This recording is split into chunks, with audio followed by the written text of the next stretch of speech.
Et salut tout le monde, on se retrouve aujourd'hui pour une présentation du dernier Daniel Warren Johnson chez Urban Comics, The Moon is the Following Us, avec toujours cette nouvelle charte graphique sur les Urban Indies, qui est vraiment très très belle, ça pète de couleurs, c'est super beau.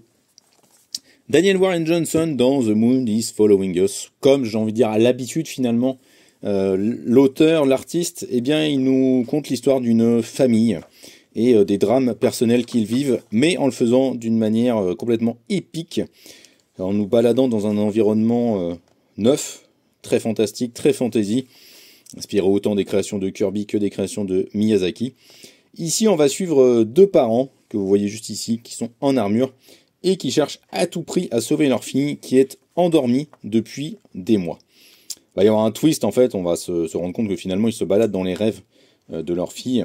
Voilà, elle est endormie depuis des années et depuis des mois, pardon, et quelqu'un les aide finalement à rentrer dans l'univers de rêve, l'univers onirique de leur fille, et à découvrir bien quelle est l'origine du trouble qui la poursuit finalement, et eh bien ils vont essayer de la libérer de ça, et donc ça va se faire dans un univers fantastique, fantasy, avec plein de créatures, plein de monstres qui sont évidemment les manifestations des rêves et des cauchemars de leur fille. Et donc on va les suivre dans cet environnement onirique avec les dessins ici de Riley Rossmo. Vous avez reconnu, vous avez dû vous dire c'est pas du Daniel Warren Johnson, c'est très différent, mais c'est tout aussi énergique et vif que Daniel Warren Johnson. Riley Rossmo, je ne suis vraiment pas le plus grand fan de son style de dessin. C'est même souvent un style de dessin qui me déplaît, je dois l'avouer, mais ici j'ai été pleinement convaincu. Et Daniel Warren Johnson prend quand même le relais à certains moments, puisqu'il va nous raconter en fait les passages dans le monde réel. Donc voilà, c'est pas les moments qui vont nous occuper le plus, c'est même plutôt les moments qui vont nous occuper le moins finalement. Je crois qu'il y a tout le chapitre 2, il me semble, qui est justement géré par Daniel Warren Johnson, au moins toute la moitié. Et donc juste après, on repasse avec Riley Rossmo dans cet univers onirique. Et donc voilà, je trouve que c'est quand même énergique. Il y a quand même cette continuité aussi visuelle avec la colorisation de Mike Spicer, qui fait la colo de Daniel Warren Johnson depuis des années maintenant, et qui fait aussi celle de Riley Rossmo. Et je trouve qu'il apporte beaucoup au style visuel de Riley Rossmo. Et c'est vraiment une histoire très touchante. Alors moi, ça m'a moins parlé personnellement que Murder Falcon, mais c'est parce que j'aime pas les gosses, donc forcément, je m'en fous. Non, mais blague à part. C'est vraiment... Daniel Warren Johnson, ce qui est assez fascinant avec lui, c'est que finalement, les récits vont nous toucher vraiment de manière très personnelle, très intime. Et c'est ça qui marche pleinement. Et là, de toute façon...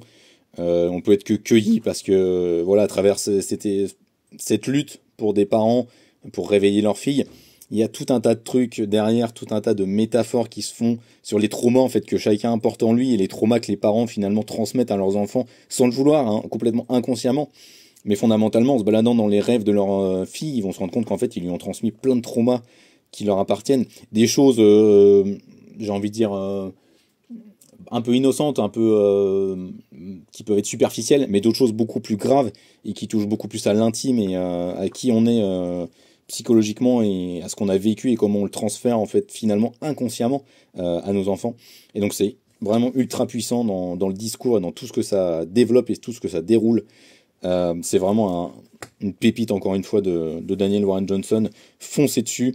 Voilà, Urban Comics a fait un beau boulot dessus, c'est dans un format un peu plus grand que ce qu'on a l'habitude d'avoir.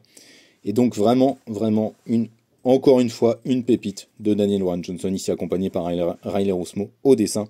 Et donc, foncez sur The Moon is Following Us. Ciao!